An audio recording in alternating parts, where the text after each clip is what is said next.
He's a great American author, praised for his truthful and insightful writing. But for me, Dubus III is not just an honest writer, but the most honest, genuine, and authentic person I know. He's an incredibly caring man, the most loving and supportive dad, and he has inspired me so much in my life. I'm so proud of all that he's accomplished, and more importantly, I could not be prouder to call him my daddy.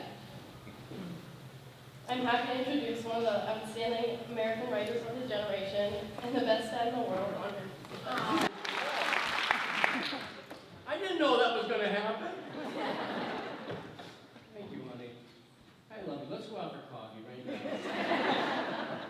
That's my 18-year-old, kick-ass 18-year-old daughter, Ariadne Maria Dubus, ladies and gentlemen.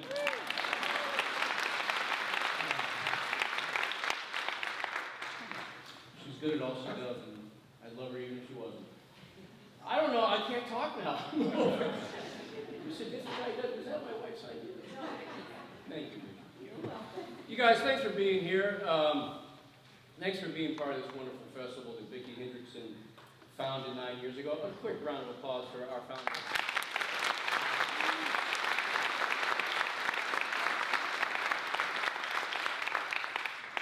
Oh my goodness. Those are the best kind of tears though, aren't they? The ones of joy and love. All those sadness tears, they're just like toxins coming out. I'm going to read you, if you don't mind, an essay that, well, look, what I love about writing is everything. I need a tissue now. Can't we have one? You know what I love about, oh look. Oh my God, you guys been to a wake? Thank you. Thank you. Pardon me. Oh, Lord. What I love about writing is how wonderfully mysterious it really is. You know, I've been writing my entire adult life, and 5-6 days a week since I was 22, and I'm 54. And it hasn't gotten any easier, and I'm just as afraid of it as I always was.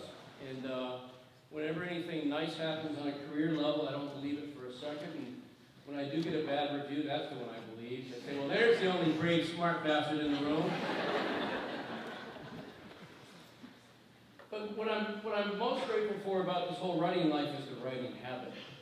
And how, you know, I don't believe that writer's block is what we all believe it is. I don't think it's, oh, I have nothing to say. It's, no, I have too much to say. Especially as we get older.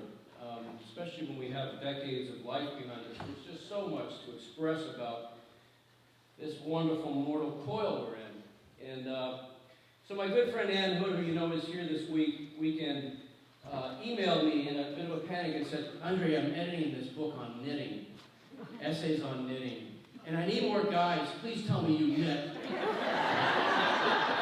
Mr. Carpenter box. I said, well, in fact, I have knitted. And so anyway, I'm just going to read you this essay. It'll take about 23 minutes, but it's a 23.5. But it's, you'll see it's about a lot more than knitting, and that's what I love about writing. Nothing is as it appears. This is called Blood Root Knit Pearl. It was December 1986, and I'd like to dedicate this reading to my daughter, Ariadne. It was December 1986, and I had less than 3 weeks to make my Aunt Jeannie a Christmas present. She was 8 years older than my mother, had lost her husband in her 40s, was done raising my 2 older cousins, Mickey and Eddie, and at 56 was going blind. She'd always been a large woman and lovely, with long graying hair she held back with silk scarves or pinned up with tortoiseshell combs. She preferred silver earrings and bracelets, wore minimal makeup, and had a much stronger Louisiana accent than my mother, who'd fled the Deep South when she eloped with my father in 1958. They ended up in New England, and their marriage lasted less than 10 years. That winter, I was 27 years old, living with my girlfriend on the Upper East Side of New York City in an 8-foot by 13-foot room. It had a kitchenette and a tiny bathroom, the ceiling high enough I built a loft for us to sleep in. Beneath that was my desk looking out the barred first-floor window to 82nd Street, and every morning before going to work as a bartender down in the Garment District, I would work on the novel I was writing. My girlfriend was 2 years younger and had found a job working in a bookstore on 2nd Avenue. She was kind, charming, and athletic, and she'd also grown up rich while I'd grown up poor. This created a chasm between us we tried to pretend wasn't there, but daily I was writing myself backwards into the ugly mill town I'd been raised in by my overworked and underpaid single mother, and at night sharing a meal on the new sofa my girlfriend had bought us, wearing the Irish wool sweater and cowboy boots she'd bought me too, her 5-speed convertible parked in a garage not far away, her $2 million trust fund in a bank downtown, her sweet disposition and good skin and straight teeth, her perfect grammar from private schools, her family's 5 homes here and abroad, it would all become too much. I would accuse her of not knowing what the real world was really like. She would deny this, and I would start yelling. I would yell that she was from the land of yes, while the rest of us were from the land of no. Do you understand what I'm saying to you? Yes, I understand. She'd be crying, and I'd feel like a bully, for she'd always been loving and generous to me. If I could summon the nerve and the will, I'd apologize, but more times than not, I wouldn't, even though I knew I should. And because our apartment was small, there was no place for either of us to retreat to except the mattress up in the loft or the new sofa below. That night in December, Christmas looming, I lay up there feeling small.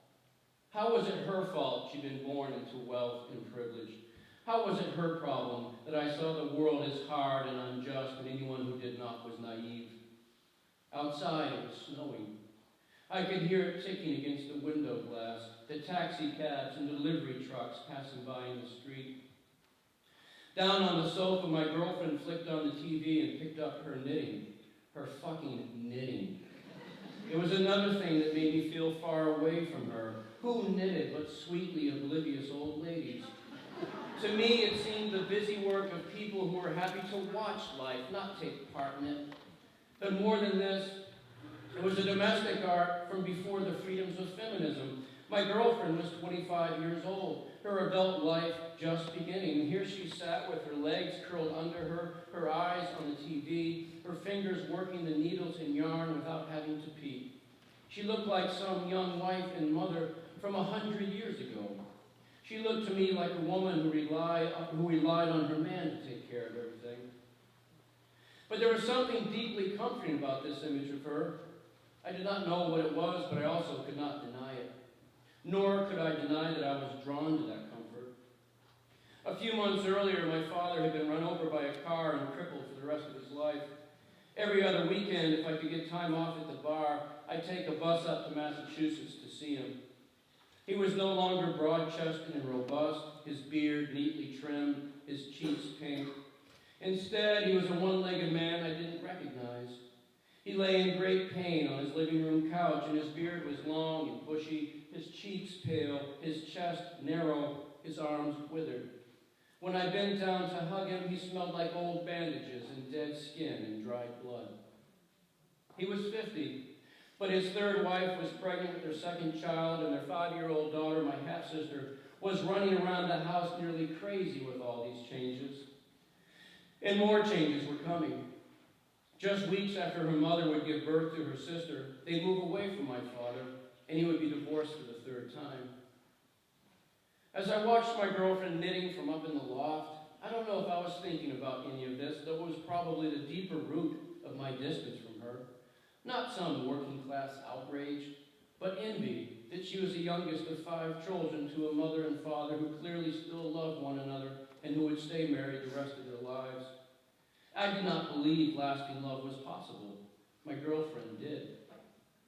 But I craved the warm solidity of family, something I was not conscious of until I was among my own, not my mother and brother and 2 sisters, not during those years anyway, but the larger clan our parents came from down in the deep south.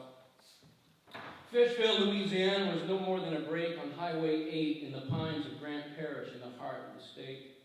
It was little more than 2 Texaco gas pumps in the gravel lot of a roller skating rink, and across the highway, a narrow 2-lane of cracked asphalt, lay Big Dean's Creek, a watering hole locals would swim in, the teenagers swinging off a tree rope into the warm, murky water, its banks slippery red clay. It was fed by streams running into it from the woods where men fished and caught gar and crayfish and trapped loggerhead turtles. And half a mile up the road lay the camp built by my mother's father.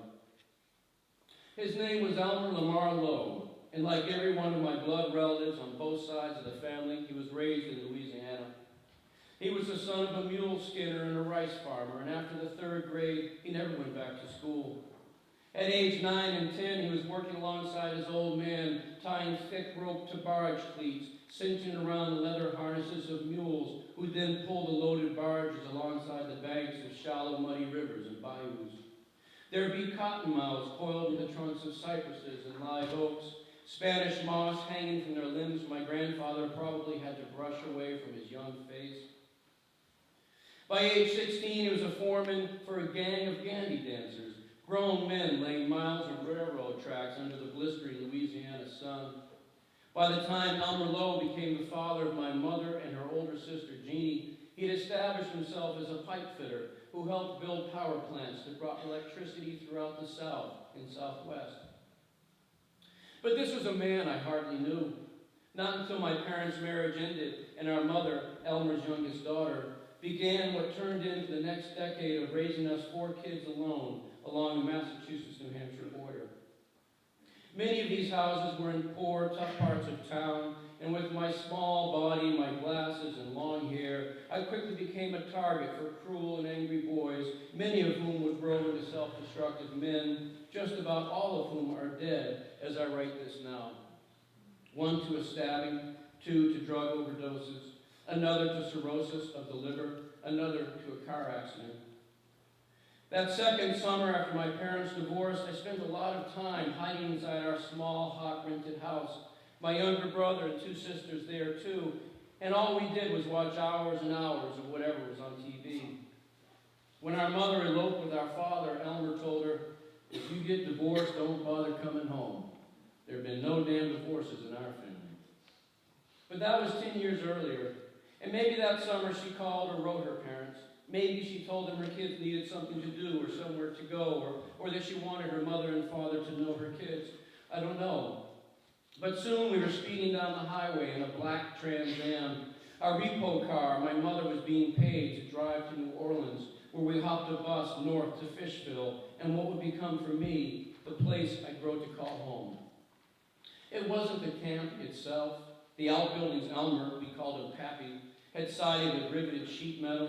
And it wasn't the 10 acres of tall jack pine, or our grandmother Fern's chicken sausage and okra gumbo, or Big Dean's Creek, or Pappy's pickup we got to ride in the bed up and down Highway 8. It was being in one place where people we were actually related to had lived for many years.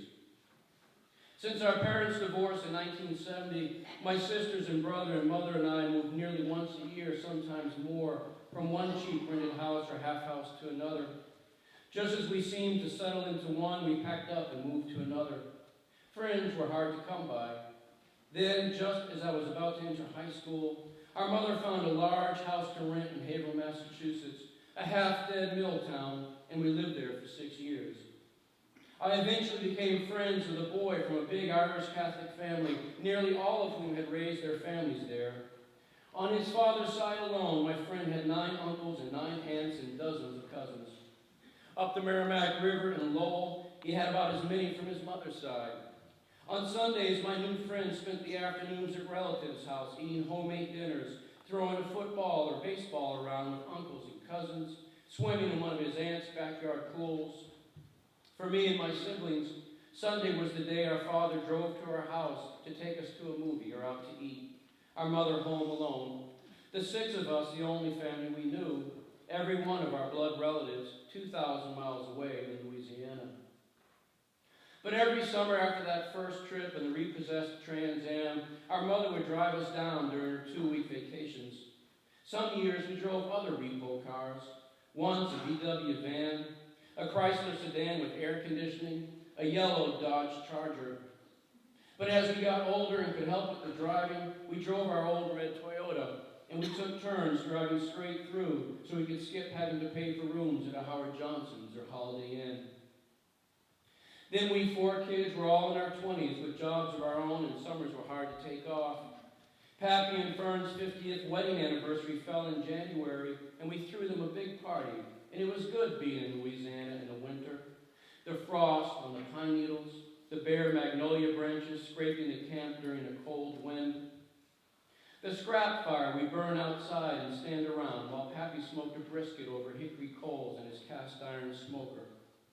Somebody, probably my mother, suggested we start coming down every Christmas. To save money for travel, there came the no presents rule. Too expensive, too hard to carry. Let's just each draw a name, one gift, and you can't buy it. You have to make it yourself. One year, I got a short blue candle poured in a mold for me by my cousin Mickey's 7-year-old son. The next year, I got a case of Mayhaw jelly from Mickey himself. Another year, because he'd heard I'd started writing fiction, Mickey's older brother Eddie, a carpenter, sanded a 4-inch length of oak branch into which he drilled 2 holes to hold 2 pencils. I still have that 30 years later. Used to this morning, in fact. One Christmas, I drew my sister Suzanne's name and baked her sour cream enchiladas I then froze and wrapped it and tied with a bow. The following Christmas, I drew my cousin Mickey's wife, Sue, and bought wire and beads and bent her a pair of earrings. The year after that, I drew Pappy's name and didn't know what to make him, so cheated and bought him some cologne and 2 Louis L'Amour novels. Every year, at least one of us would cheat and go to a store and buy our one present we're supposed to make. That December night in 1986, I was tempted to do that for Jeannie, but I couldn't. I loved her too much. Whenever I saw her briefly during those summers or for a few days every Christmas, she seemed to see me, whoever the hell I was, even when she was going blind. She'd sit down and ask me questions about my life. Are you in love? Are you taking care of yourself? Are you drinking too much? Do you know how you're going to make a living and be an artist? 2 years earlier, I published my first short story in a magazine. She read it and called me on the phone. Oh, Andre, I'm just so happy you're not squandering your youth. I felt loved by this woman, my mother's big sister, and I wanted to show her that I loved her too. Down below, just a few feet from my knitting girlfriend, TV men and women fought and made up or did other happy or melodramatic things I did not believe, but now I was looking closer at what was in my girlfriend's lap. It appeared to be a small blue blanket. What are you knitting? At first, she didn't answer. I asked her again, and she reached the remote and muted the TV. Sweater? Who for? My sister's new baby. Her second or third, I knew that. But I hadn't seen the obvious, that my young, rich girlfriend was somebody's aunt too. I may have told her that was nice of her. I hope I did, but maybe I didn't. The previous Christmas, Jeannie had drawn my name. With her fading eyes, she painted me a portrait of Pappy and his twin sister, Tootsie. It came from a black and white photograph taken in 1915 when they were 10 years old. They were both on a log in the woods. She's leaning on it in a dress, a bow in her hair, and Pappy, in knickers, is squatting on it and whittling a stick with a knife. Jeannie had this painting framed under glass, and when I unwrapped it, sitting on the couch beside her down in Fishville, she said she could hardly see it anymore, but she hoped I liked it. I hugged her and told her I did, though I more than liked it. Somehow she knew how much having family meant to me. Somehow she knew I needed tangible evidence of my own roots. And what Jeannie needed was something she didn't need to see to appreciate. She needed something she could touch. You think you could teach me how to do that? My girlfriend's needles stopped clicking against one another.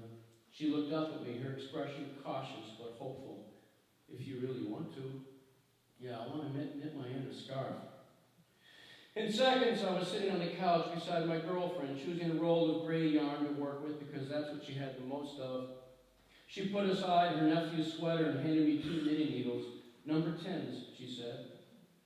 They were a little heavier than I imagined they'd be. I liked how smooth they were, but holding them, I couldn't help feeling emasculated till I remembered Rosie Greer, that big football player, thank God, knitting on some TV talk show, and I felt better, but I also felt shallow and reactionary that I needed to feel better.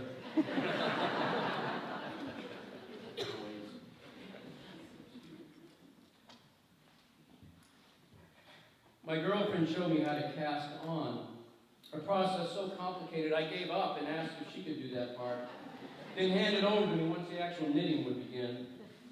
I watched as she rolled out the yarn and about 2 feet down tied a slip knot she cinched onto one of my needles.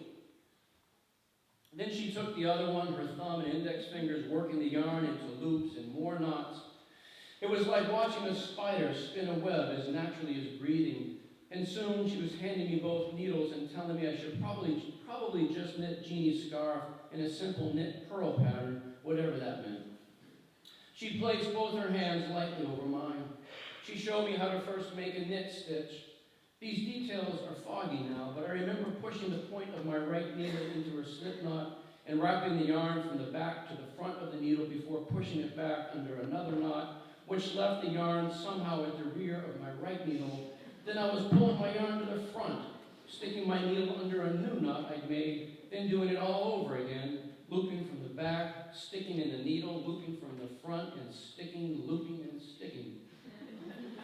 My girlfriend went back to her own knitting, and she left the TV muted, and all I heard was the clicking of her needles and the much slower click and slide of my own, the snow blowing harder at our window, the street a muffled quiet.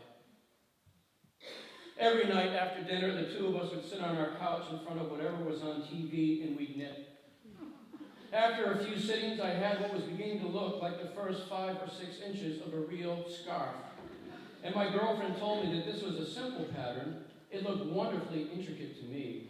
Its raised ribs and soft valleys precisely 1/4 inch apart. It made me think of snake skins and Native Americans, and I felt joined to all the men and women across cultures down through the ages who'd done something useful with their hands, who'd made essential things from whatever was in front of them. And I was looking forward to wrapping it and giving it Christmas morning to my Aunt Jeannie down in Fishville, Louisiana. But this feeling of joyful anticipation rarely came while I was actually knitting, for the act itself was too calming for that. The constant sticking and looping and light cinching and more sticking and looping, my fingers moving in a rhythm they'd never known before. It required me to focus and it allowed me to drift too. The way running a long distance required my feet and legs to do one thing while my mind could do another. I recall thinking a lot about my father, his new life to be lived in a wheelchair. I thought of the novel I was writing, of how most days I was convinced it was just not working because I was still too angry and I was trying to capture it. I thought of my mother, how she raised us as best she could, and now she was free of it all, living with her boyfriend on an island in the Caribbean, delivering food and liquor to restaurants and hotels. I thought of my brother and 2 sisters, those years we huddled around the TV in our small rented houses, how I was looking forward to seeing them again. I thought of Jeannie going blind, this woman who loved sculpture and paintings and books so much. I pictured her pulling this homemade scarf from its box, the way she'd squint her eyes at it, run her fingers over it, maybe smell it before I leaned over and kissed her. And I thought of my considerate, privileged girlfriend sitting beside me, how we probably wouldn't make it. We wouldn't, but that I loved her anyway. I also wished her and her family well, rich or not. In the lamplight, her blonde hair down around her shoulders, her eyes on the TV while her needles clicked away, she looked content and beautiful. She turned and smiled at me. Except for meals and sex and drinking in bars, there was very little we'd ever done together. But now she'd helped me to create something I couldn't have without her. Between us on that sofa, her money had bought us with something warm and palpable and vaguely parental. I felt shy in the face of it. I smiled back and returned to my knitting, to my looping and sticking and cinching in snugly before looping again. For this had become the conversation between us, the clicking of our needles, this soft woolen truce. Thank you.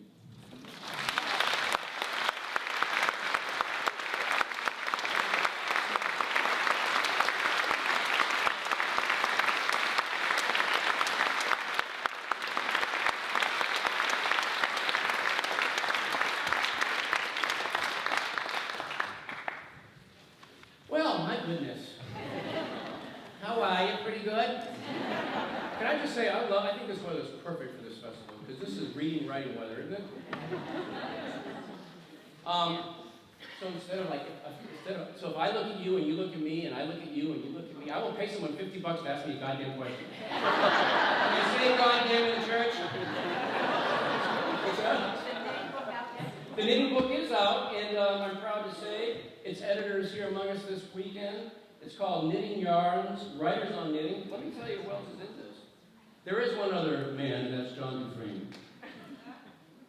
Elizabeth Berg, Helen Bingham, Lam Samantha Chang, Hope Edelman, Janice Edis, Martha Frankel, Sue Grafton, Jessie Hempel, Kaylee Jones, Barbara Kingsolver, Jennifer Locke, Anne LeClaire, Marianne Leone, Eleanor Lippman, Allison Lurie, Joyce Maynard, Bernadette Murphy, Ann Patchett, Taylor Polites, Alyssa Chappelle, Elizabeth Searle, Ann Shane, Suzanne Shea, Anita Shreve, Jane Smiley, and Andre Dubus from Haverhill.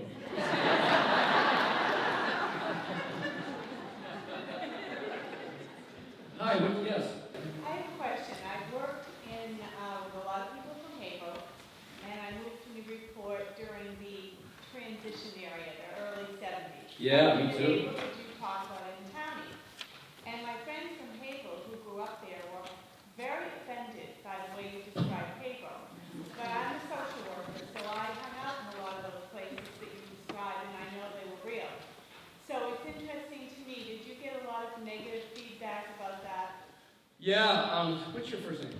Jane. Hey, Jane asked, she does social work in Haverhill. A lot of her Haverhill clients are really angry at how I portrayed Haverhill, which was as a tough, crime-ridden, dead mill town. And Lime Street. Well, Lime Street, my God, was... Lime Street, I mean, look, I just tried to find a parking place on Lime Street. It's very lovely now. But it sure weren't 40 years ago. No, but you raised something, Jane, a really interesting point about facts versus truth. The province, the territory of the memoir is to remember the facts through your subjective memory of them. You can't make facts up, though. And I didn't make up anything about those dangerous neighborhoods in Haverhill that were riddled with crime and drugs, and some areas still are. But a very beautiful and interesting thing would happen, especially if I did book signings in this area. Somebody from Haverhill would come up. Brother, this is my life. This is my friggin' life, and I bought 10 of these friggin' books. And I'm giving to everybody so they know what my life is like. Sign them. I love you, man. And the very next person would say, you should be like my age, I went to high school with you. I don't know what Haverhill you're from. What street did you live on? I said, that's right. And then it got me thinking about not just the street and the neighborhoods we're in, because there were always some lovely upper middle class neighborhoods in Haverhill, always, where the professionals lived. And we actually lived on a very lovely street. And my mother, who's sitting right here, my beautiful mother, who raised us along. And now that I've been paying bills for 30 years, I know how hard it was. Every penny went to renting this beautiful house in Columbia Park near Lime Street. It was a beautiful house on a lovely street. But we would hang out across Maine down to the Acre, 7th Ave, which was riddled with crime and drugs and bad behavior. And it got me thinking more about not just the neighborhood you're in, but the very house you're in. Your brother can have a horrible father, and you have the same father, and he's the best father you can imagine. And you're just 2 bedrooms apart. So, it's interesting. But I certainly, the mayor of Haverhill, we had a funny exchange. So, I'm just, the hardcover Tony had just come out, and I'm on this national book tour, and somebody alerted me, Andre, the mayor of Haverhill is trashing your book all over Facebook. Now, normally I don't read reviews because I get so self-conscious and get my feelings hurt, so I don't do it anymore anyway. But I had to check this out, so I checked it out. And he was saying, these are all fabrications. Haverhill was never a tough, ugly meltdown. And I think, holy. And then I called him here. Because my mother, he used to work for my mother 30 years ago. He said, Jim, Andre. Hi, Andre. Jim, brother, I heard you haven't read the book yet. No, I haven't. Well, how can you be saying I'm fabricating things? He said, well, I'm going to start tonight. I said, all right, I'm going to be in, like, L.A. tomorrow. I'm going to call you. So I called back. He said, Andre, I read 100 pages. I'm taking everything back on Facebook. He said, you're really writing more about your family, aren't you? You're not writing about here. I said, yes, I'm writing about my family and my little my little boy, but. And he said, and you know, my wife did remind me that some of my first clients as a lawyer were drug dealers in the neighborhood you were in.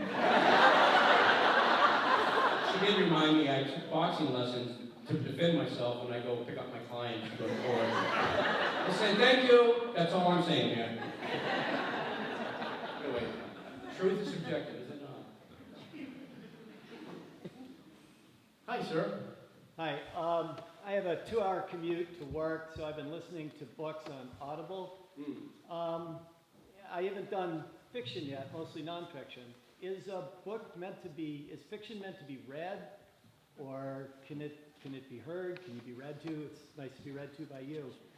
What are your opinions about that? Is there something tactile and visual about it? What's your first name, sir? Scott. Scott, you hear his question? Scott asked, he says he commutes 2 hours a day each way? 1 hour each way. God bless you, it's still a long day. But thankfully he listens to books on tape. He's saying mainly nonfiction, but is fiction meant to be read aloud? Is it something tactile in this audible kind of way? And I say yes, but not for every writer, right? You know, I don't know. I've recorded 4 of my books on audiobook, and I really enjoy doing it, but I used to act, and I love that. I love to embrace the words out loud. But I also, in my revision, will read sentences out loud all the time, in paragraphs and passages, to try to find the music of it. In the final revision, trying to find just the right prose rhythm and the right sentence structure. And a few times I've read these published books out loud and done a few edits while reading. It's just kind of calm, we're going to just pretend this is a long sentence. I'm going to add the word in. And then I always have the director say, sir, you added the word, yeah, so. No, but I do. But, you know, not every writer's going to believe that, you know, and probably not every work of fiction. There's some works of fiction, I would argue, that read better quietly than out loud. Not that they're not good, but I don't even know what I mean when I say that. But you know what I mean? Thank you. What the hell do I mean? Because I don't quite know what I mean. Yes. Hello. Harky. Scott, thank you. Hey, listen to some fiction, by the way. Enough of this nonfiction stuff. To add to that, and I don't know anything. I find listening to books, which I love to do, and reading, I think something's different. And I'm not sure what it is. I don't know. Sometimes I think I can't quite remember. The memories are already an issue, but I can't quite remember the audible as much as I can remember the written word. I think that's really true. And look, I'm going to bring up the digital world here. I do think that it's not just people my daughter's generation. You know, these gadgets are making us doing an attention deficit disorder number on us. It really is. It's, you know, go read The Shallows by Nicholas Carr, what the internet's doing to our brains. And I think a lot of us, if you're on it too much, I mean, your brain adapts, and it gets harder to sit and read for 2 hours straight when you used to do it all the time. But the good news is walk away from the gadgets. But I think in this digital world, it's even harder for people to listen to a book on tape without having to rewind every 5 minutes because they're losing their power of concentration, which makes me sad and nervous and scared and terrified and want to, you know, go somewhere other than Earth right now. Hi, what's your name? Hi.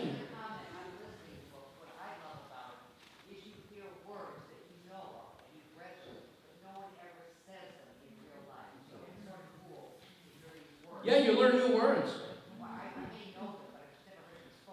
And have you guys had this experience where you're in front of a group of people, maybe in your job or something, and you read something, and actually you realize, I've been reading that word for 45 years, but I've never said it out loud. And then you say it out loud, and you realize, Oh, I said it really wrong. I remember I was giving a talk, and somebody, I said, yeah, but it's really nice you guys didn't have to give me a stipend. And I was just starting to write, I was just starting to publish, and I was already terrified. And the dean came over to me and mortifying. And I think that a lot of us already, I know I feel this way. I have a theory that a lot of us feel this way. Like, we kind of snuck in the back door. We might be running a huge organization, and we still feel like someone's going to catch us any second. What do I know? I just talked my way in. Here I am. I agree. Hi, what's your name? Susan. Hi, Susan. Yes, I've met you before. Yes, you have. Everything he says about Haverhill is true. My sister, Susan, she's hot shit. What's your most favorite thing about being so successful in your writing career? Having my daughter introduce me.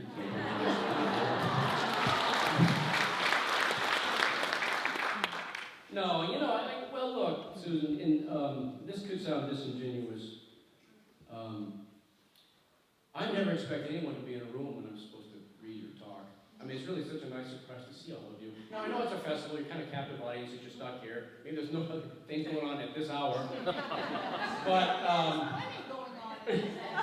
sorry, Vicky has many things going on. I'm going to get it later from this woman. No, but Susan, the truth is,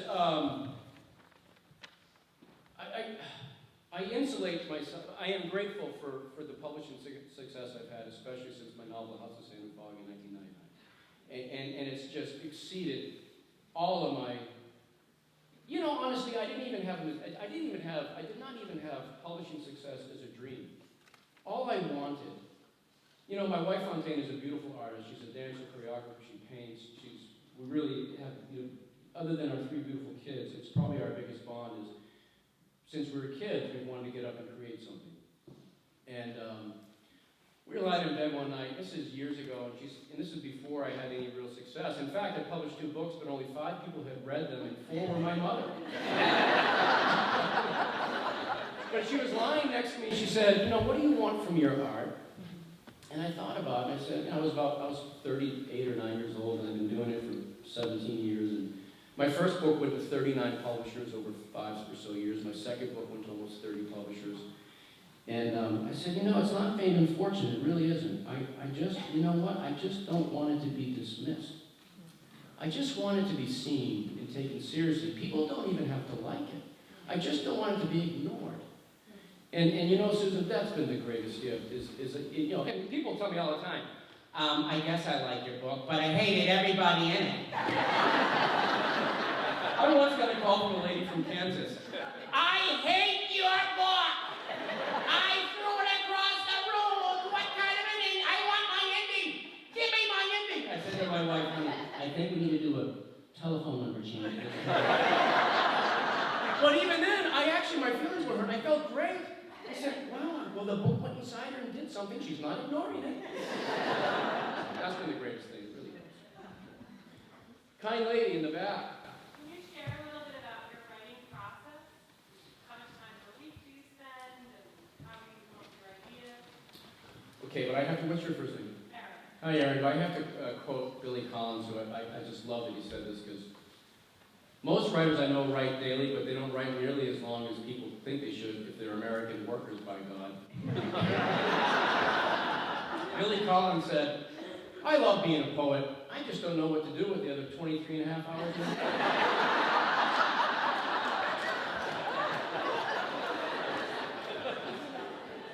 Erin, so the truth is, when I'm writing from scratch, I'm working on a novel now, and I worked on it this morning. I built a soundproof cave in my basement, and there's one little window. I cover the blanket. It's very small. It has a desk in front of a blank wall. I'll read a couple of poems, because that's how I spread flower petals on the bed, put on little Luther Vandross, light a candle. As I've gotten older, I need 5 or 6 more poems to get going.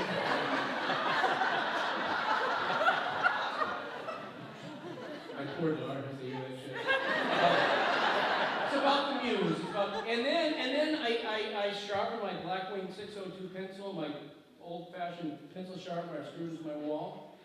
And I write in my mead composition notebook for 11 minutes, and I go about my day. I go about 2 to 3 hours tops, and then I'm really shot, and then I move on. And the next day I begin, which is what I did this morning. I put on some music, and right now I'm listening. Have you guys ever heard? You must go get this if you have not. The soundtrack, Peter Gabriel's soundtrack to The Last Temptation of Christ. Oh, yeah. Oh my God! It's ancient, gorgeous Mesopotamian instruments with Peter Gabriel's voice. It's just totally instrumental, beautiful. So I was listening to that while typing yesterday's work into the computer. Then I moved the computer aside and keep writing. And every 3 to 4 years, there's a book looking at me that I then have to write over 50 times to make it better. And then there you go. And I don't exaggerate the revisions. A lot of revising, which is my favorite part. That's my favorite part. Getting the clay on the table. There's a wonderful line from a female writer whose name is escaping me. She said, "If a novel is a steel bridge over a river," she said, "in those first drafts, you're creating the iron with which to make the steel with which to make the bridge." Isn't that great? And I like getting that part over with. Get to the bridge and start painting it. Hi, what's your name? Hi, Noelle. Hi, Noelle. Hi. I'm wondering if there's any work of fiction you've read recently that's stuck with you, or if there are writers that have particularly resonated with you. Oh, yeah. By the way, sometimes I hear this national conversation that MFA programs are ruining writing, and there's this whole homogenization of style. I think it's crap. I think there's so much good writing out there right now, and for the last 25 years in particular. And, I just read a novel by Lily King. She's a novelist from Maine. This is her 4th novel, and it's kind of come out in June. I read the galleys. It's called Euphoria, and it's really one of the finest novels I've read in years. It's told in 3 separate voices from the point of view of 3 separate anthropologists on the British New Guinea Islands in the 30s. And the woman character is kind of modeled loosely after Margaret Mead, and it's a sexy love triangle in the jungle, brothers and sisters. No, it's really great.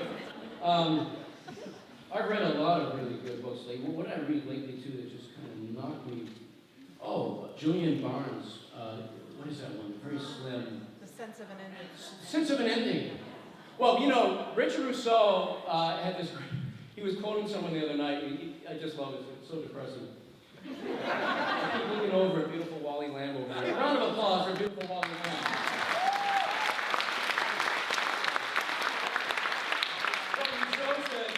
He was quoting somebody else. He said, "Here's the problem about writing your whole life." He said, as you get deeper and deeper into it, decades into it, your standards get higher and higher. Especially when you're reading people like Julian Barnes and Ian McEwan and, really, really beautiful stylists, Alice Munro. So Rick said, your standards get higher and higher, but your talent stays right where it is.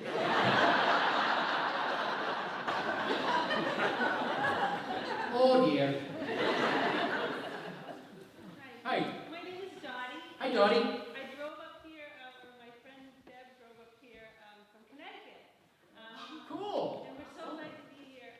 You can probably tell that I'm not from Connecticut because I pronounce my name Dottie. Yeah, Dottie, where are you from? Right down the river? I'm a Valley girl and I grew up in Salem. Oh, Cape Ann. New Hampshire, right.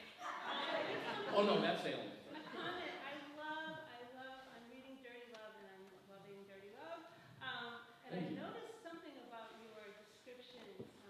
You not only evoke images and sounds, but you describe smells a lot. And I love that about your writing. Do you do this consciously, or is this just one way that you experience the world and it just kind of is a natural thing for you? Did you hear Dottie's question? Basically, she says that I seem to incorporate a lot of the physical sense of smell in my writing, and I do.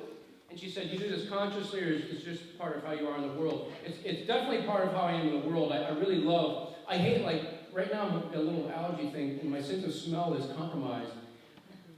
I really feel we are much more in the room when we have all 5 of our senses, right? We know Helen Keller, God rest her, found a way to be in the room. But if you can't see or hear, you are not in the room the way the rest of us are.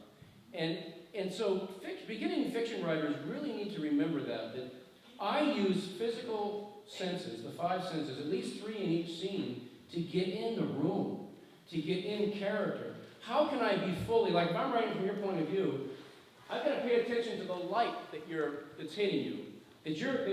I've got to pay attention to how you might be seeing me with this light behind you.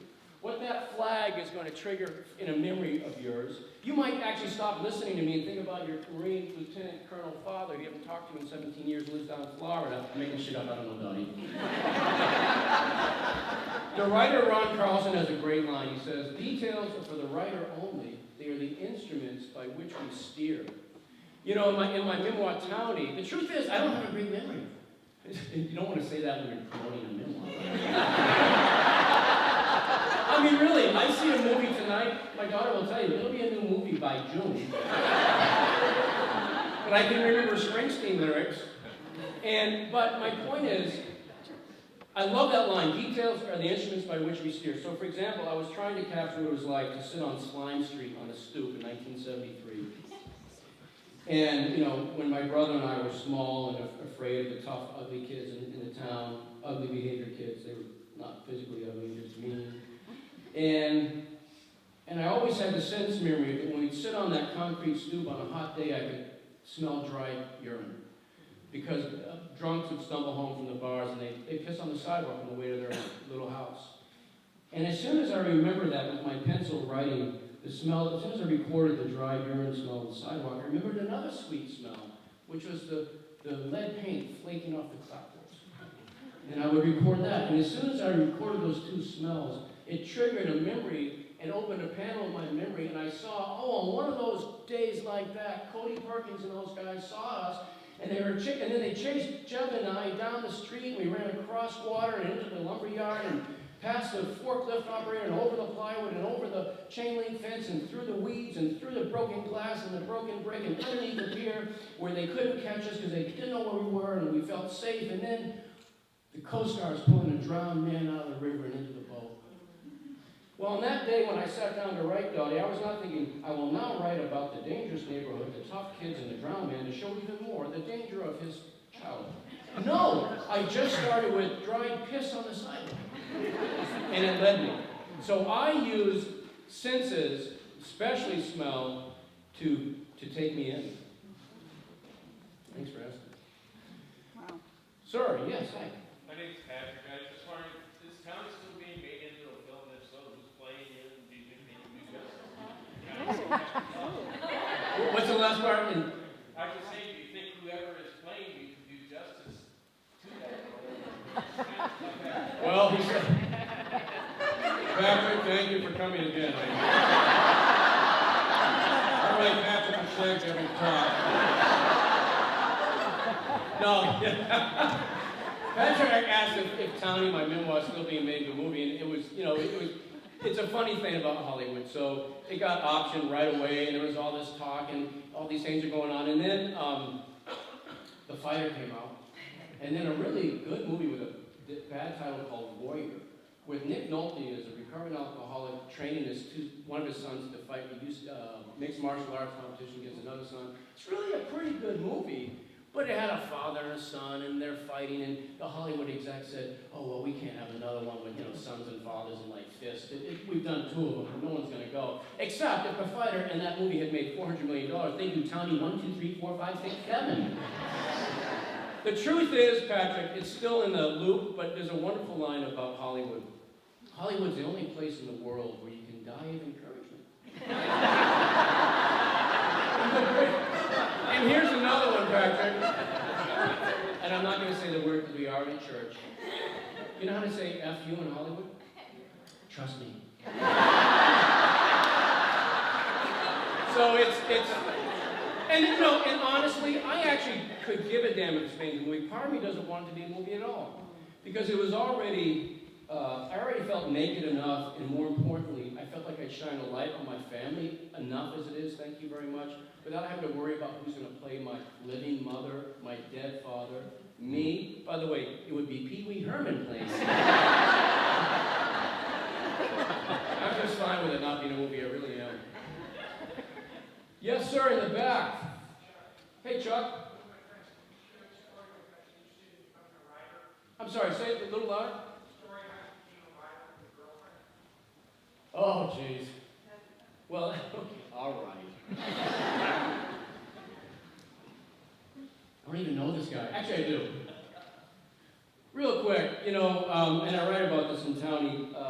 So, I was this bully boy with this hatred of injustice. I became a fighter and a boxer, and I became this very short-fused guy around cruelty and injustice of all kinds. And I found myself at the University of Texas at Austin, and now I'm reading history, and I get angrier about colonialism and imperialism and American foreign policy, and now I'm on a rage on a worldwide level, and I actually was a candidate to get a doctorate in Marxist PhD. I was a candidate actually at the University of Wisconsin-Madison, and I was going to go be a PhD Marxist. Then I was going to go be a left-wing politician, run for president because I'm a white guy from Mass, and I was going to be president by 45, and change the world from the top down. I actually thought about that at my college graduation.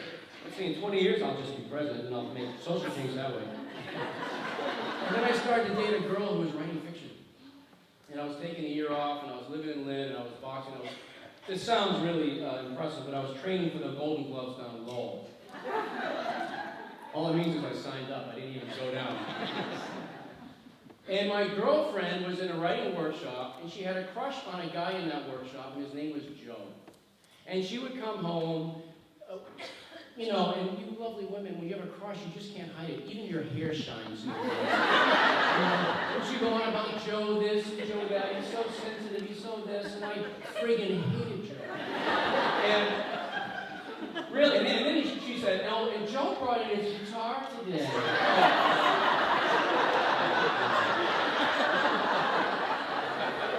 And then one day, I'm at Nick. Good to see you, buddy. Then one day, I'm going to pick her up to go out, and I'm in her dorm room, and there's a manuscript on her bed. And I pick it up, and it's by Joe. It's like I found his underwear on the bed. So I start to read the damn thing, and within 2 paragraphs, I no longer was thinking about my girlfriend or Joe, because this guy wrote so beautifully. Within 2 paragraphs, he had taken me from being me. I was now a young guy working in a diner in a mill town like I grew up in. It's 3 in the morning. I'm 16, 17 years old.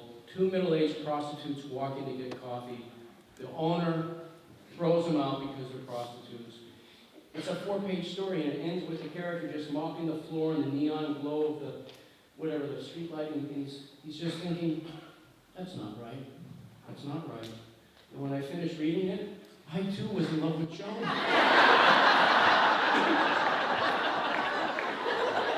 And Chuck, that became the spark that eventually got me to sit down and write on another night that I've talked about too much. But the irony is, Joe is one of my dearest friends. I haven't seen her in 35 years. Should I take 1 or 2 more? I feel like I'm taking too much of time. Kind lady, yes. Hi, I'm Margie. Hi, what's your name? Margie. Hi, Margie. I've seen you've got plans and referenced many of your books, and many times you talk about an image that sparked the story. And Yeah. I know you're currently working on something new. If you don't want to share what it is that you're working on, can you share an image that sparked the story? So Margie says she's read that I've said a lot. It's usually an image that sparks a story for me, and it usually is. And you're right, I also am really uncomfortable talking about what I'm working on while I'm working on it. And she asked if I could share the image that sparked it. No, I cannot. but I'll tell you why. Because I do, and I've talked about this too much, but I do feel that when you're writing anything, especially a novel, you're pregnant with it the way a woman is pregnant with a real baby. And those cells are multiplying and dividing inside some dark part of you. And your job is just to give blood to the baby, and it's not helpful to... That's why I've never been able to do a writing group and share work in progress. I would do it once I have a draft done.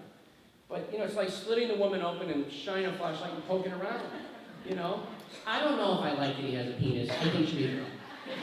So, I will tell you that usually the images that spark these stories are images that reflect 3 things. A physical place that's real, like, Haverhill, thank you. In the 70s, the time of the place is very important. The sliver of a character, like maybe just his or her name or the way her hair looks in the morning, and some bit of human trouble, like I haven't talked to my son in 17 years. And then that's enough. You know, I think I should end now. I'm going to end with Faulkner. He's got a great, beautiful, beautiful line. He was asked late in his life, Mr. Faulkner, what's the main thing that you need, a person needs in order to have a shot in creating the kind of literature you have? He said, well, it ain't talent. He said, I used to think it was, but I don't anymore. And he narrowed it down to one quality of mind, and I just so agree with the great man on this. He said, it's not talent, it's curiosity. And his exact phrase was curiosity, insight, to wonder, to mull and to muse why it is that man does what he does. And if you have that, then talent makes no difference whether you've got it or not. Thank you all very much.